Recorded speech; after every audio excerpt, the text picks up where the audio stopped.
Hey everybody, welcome back to another episode of RevTalks.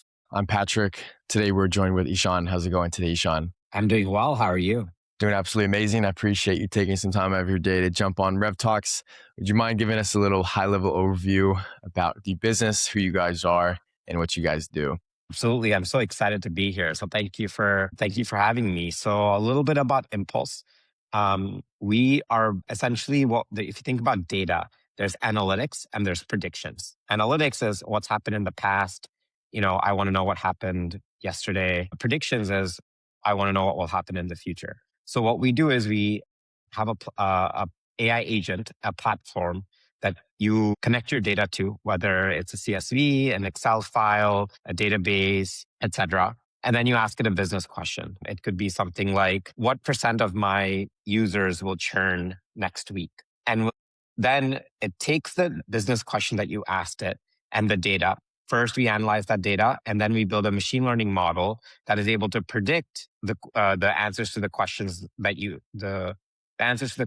have, and is able to tell you what will happen. So it will go through and think through all the different machine learning models that exist in the world. Think through what would be the top 5 or 10 best. Train all of them on your data, and then automatically deploy it for you. And then you're able to use it without having to hire a machine learning engineer or a data scientist. And so our one-liner is data to deployed production model in less than a day. So I like that.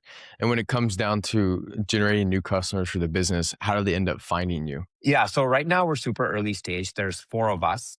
We started a little bit about the company before I get into the questions. So we started last April. So it's been about a year. We were building managed fine tuning and inference infrastructure for LLMs. And we realized that when we were speaking to customers that they cared more about, like, the problem they had was like, hey, we don't have the talent to use the product, or we don't have enough money to hire more machine learning engineers and data scientists and stuff like that. So we pivoted in October, launched our first version of our product in February. The next version comes out. And so that's kind of the history of the company. Because we were so early and so new, most of our customers have been found through like within the Teams network. So there's 4 of us full time on the team, math, literally emailing every single person that I knew, LinkedIn messaging every person, Telegram, whatever the channel might be. And at the beginning, it was all of that. And then the second version has been posting on LinkedIn and Twitter X from my personal account, and then resharing it with the company account. As you probably know, LinkedIn and Twitter, on the newsfeed, it shows up a lot more. Founders is posting instead of the company account, right? So that's kind of what we do. And people engage with especially the LinkedIn posts. And then over time, the thing that we'll be doing is like the people that engage kind of that are cold, or that we don't know already, reaching out to them. And so that's kind of like the top 2 revenue strategies right now. Nice. I like that. So a little bit of LinkedIn, a little bit of word of mouth, things like that, Mhm. networking, obviously doing everything you guys can to put yourself in front of your ideal businesses. And when it comes down to ideal businesses and ideal customer profile, who are you guys targeting? Who do you guys mainly service? What's the best typical use case for the actual business? Yeah. Oh, right. And then the third, before I get to that, is AI. I think you said networking, like AI events, AI conferences. So in terms of like our ideal customer profile, or who we serve best, is we're essentially targeting 2 types of companies. So the one is, hey, I have all of the structured data, and I don't know, and I don't have the money to hire more machine learning engineers or data scientists. But I want to be able to predict what will happen in my business. These people, they are smart, they're analytical, but only the Fortune 500 or the Fortune 2000 really can afford the really good machine learning engineers and data scientists, and really no one else can. So product managers, data analysts, business analysts, marketing analysts, anyone who basically is comfortable using data, but and using an AI tool. Like, if you can use ChatGPT, you can use our tool. And so that's like the first type of customers that we find that work really well. These are generally, I would say, I wouldn't call them like startups or small businesses, but like small to medium and mid-market type companies. And then the second one is, even though our tool is meant for like non-technical people, you don't need to know anything about machine learning, data science, any software engineering, actually. You just type in a prompt and we do all the work for you. We have seen some machine learning engineers and data scientists get really excited about using our product because they're able to do more in the same amount of time. And so some of the people who have signed up on our monthly plan are actually software engineers, data scientists, and machine learning engineers. Makes sense. And so it sounds like you guys are servicing a part of the market that already is open to some sort of a technical solution and kind of already understands the implications of AI and want to utilize it, but without actually, maybe taking a massive step forward and hiring like a large team or having crazy overhead with that. Can you briefly kind of walk me through how the business has grown over the past 12 months? So in other words, what other kind of marketing and sales initiatives you guys have used other than word of mouth referrals? And Yeah. So in all honesty, in terms of like growth and sales, because we pivoted, we spent really October, November, and December building out the product. And so it has really been down to these three channels that I mentioned, which is word of mouth, networking, and LinkedIn. And so and they've worked well for a few reasons. The first is what we find is especially when we talk to enterprise sales, there's a lot about trust. And and even mid-market, right? People to sell your product, they have to trust you. If they don't trust you, you're not going to get anywhere. And so I actually think like the word in network or someone who's in my network making a connection has been extremely useful and helpful in finding us customers, getting us what we call unique insights, and trying to figure out how to move forward. Sometimes an enterprise that said, "Hey guys, you're a startup. This contract will take 1 to 2 years because we're an enterprise and we have regulatory overhead." For example, we're working with some of the big banks, trying to work with some of the big banks. And they're like, we'll kick off the process, but you can't count on this contract. And it's been good. Obviously, that's a story that everyone hears. You talk to a healthcare company, you talk to a banking company, you talk to an insurance company, and there is legal review and AI review, and they have their own guidelines for AI. But what ends up happening is that people want to be helpful, right? And so they end up making an introduction to someone else that they know, and that moves forward a lot definitely, faster. right. And And this what would is you say? Oh, sorry, go ahead. I didn't mean to cut you off there. Yeah, sorry. And then the last part to this is like this is how we're actually going to find like our first I want to say first like 20 big customers, right? I think LinkedIn and outreach is how we're going to find the people paying the monthly plan, but the enterprise customers, this is how we're going to find our first 20 big enterprise customers. And I think there's a lot of people in this space, especially that are looking to service a mid market or, as we mentioned just now, enterprise segment. Aside from the usual recurring and things like that every single month with the subscription, what pieces of advice would you give somebody who's maybe selling to a mid market or enterprise segment? I know you mentioned trust, but in terms of getting in front of them, obviously, I still believe that kind of the old school way of really obviously introductions and in person is pretty much kind of the bread and butter and way to go. You're not going to find an agency that's promising enterprise sales by just doing simple cold calls and things like that. It's not really how it works. So certain markets reflect certain needs. Obviously, as you go higher, trust tends to get higher and things like that. What piece of advice do you have for somebody that's trying to tap into that mid market or enterprise segment? In this day and age, product quality really matters. And I'm not saying like the user interface has to be beautiful, right? That's not what I'm saying. I'm saying whatever problem you're solving, the product needs to work well, because I'm sure people have seen this, but like there are more and more startups than ever before, right? Like since post pandemic, more people are starting companies. AI has made it easier to build a product, and a lot of people are cutting corners to get to market faster, which is okay, but you really need to make sure that it's a high quality product that works end to end for the enterprise. Again, this is for mid market and enterprise, not for your $20, $50, $100 a month user. So that's like the first advice. The second one is be honest with your champion, right? Or the person who's making the introduction is like, this is the state of things. These are our goals. This is the type of people that we're looking for. Anyone who's vouching for you, you should not ever make them feel like you put them in a bad position.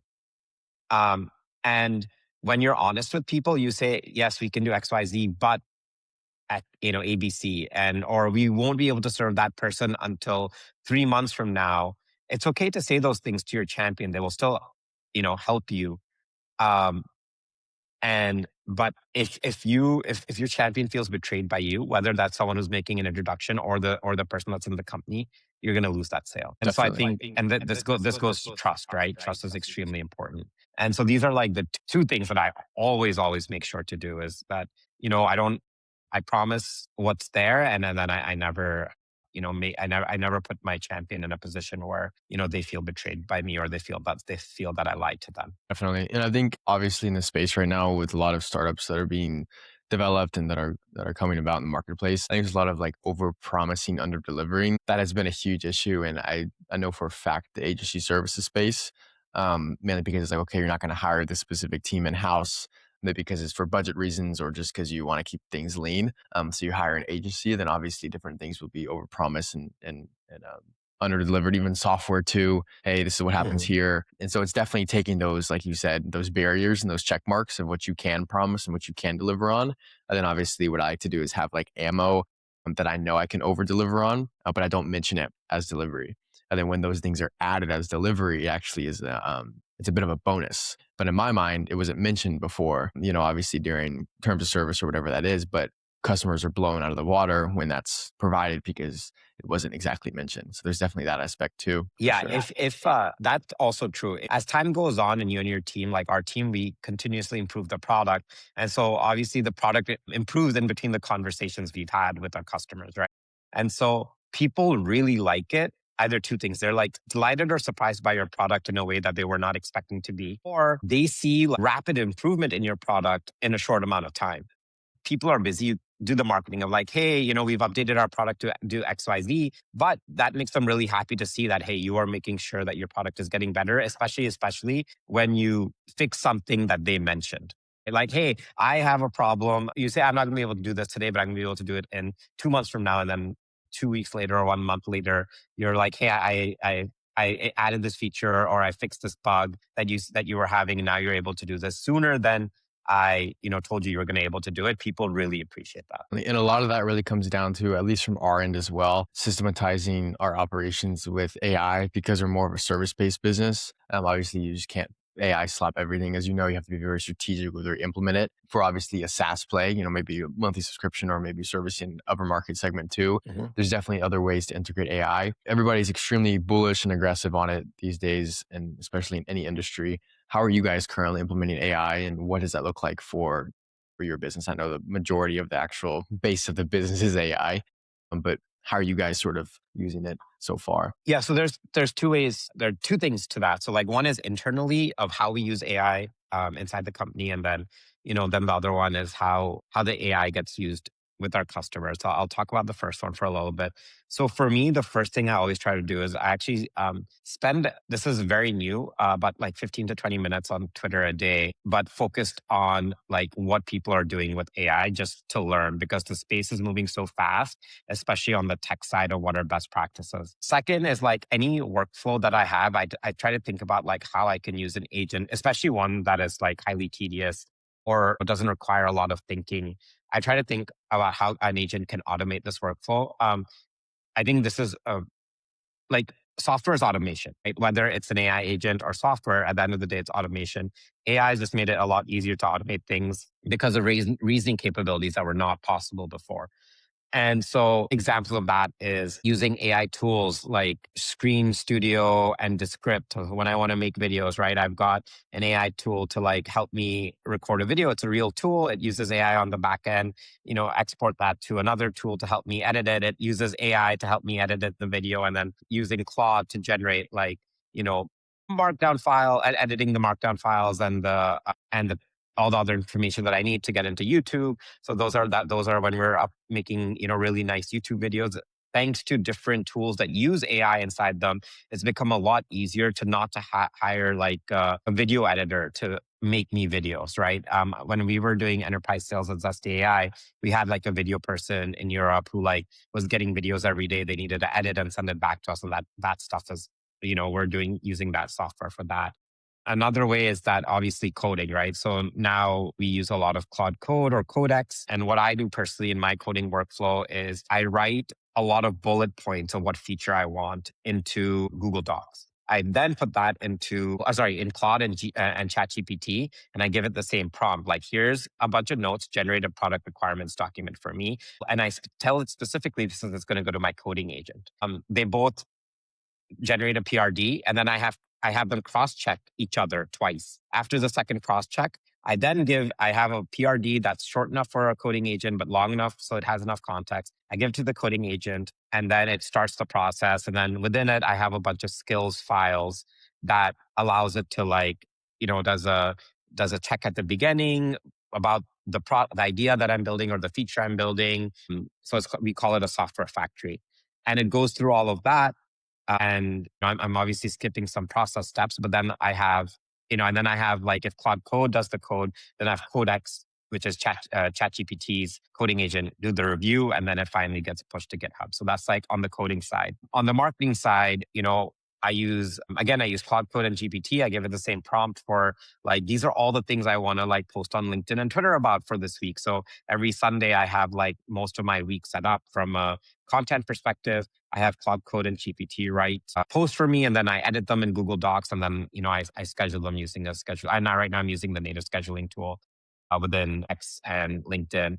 So overall, a lot of things that would take me a lot of time, I'm handing off to AI, but for like final checks, especially for writing and posting, I do not like using AI to generate thoughts for me. I take my thoughts and then I haven't used AI. I made custom, GPTs trained on my LinkedIn and Twitter voice. So it writes in my style and then I edit it because it's still a lot of like AI slop that's coming out, right? And I want to make sure that I'm using my words and not the internet's words. So these are I can talk more about how we use AI tools, but these are three different ways in, marketing, social media, and software development that I use AI. And how much does that cut the workload for you? Because I know every single software dev or engineer I talk to, or even those just kind of in the marketing space, I mean, saving hours, even a day Hmm. of typical code, cross reference, things like that. And this is why the industry, I think every industry is accelerating rapidly because everybody's at like a 3x growth curve. It's like Yep. if everybody's handed the same tools and everything just compounds, and it's insane. Exactly. We are able to build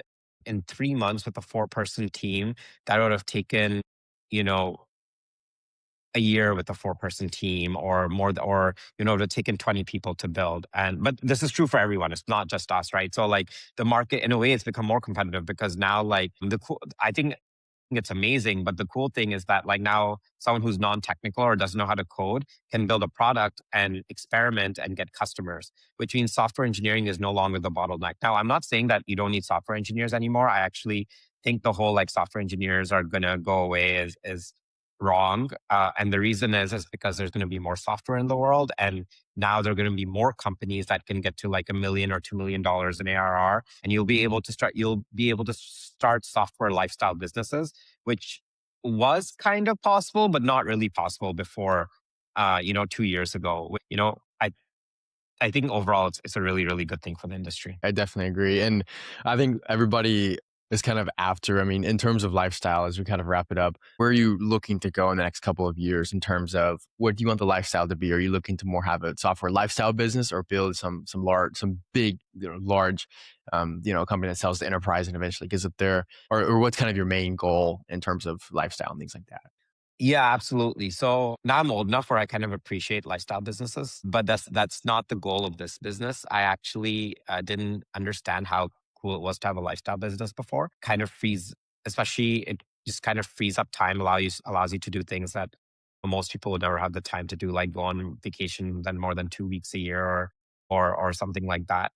Our goal is to actually become the AI researcher for the world, for everyone. So like you have an AI researcher at your fingertips. And so right now, what we do is we focused on structured data and we allow you to build AI models for your business. And then what's coming up next is we'll allow you to build custom LLMs. So imagine you're a scientist and you don't have the capabilities of, you want the capabilities of a foundational model to help you make explorations in science, but you don't have a software engineering team or you're a PhD or you're a professor without vast resources behind them.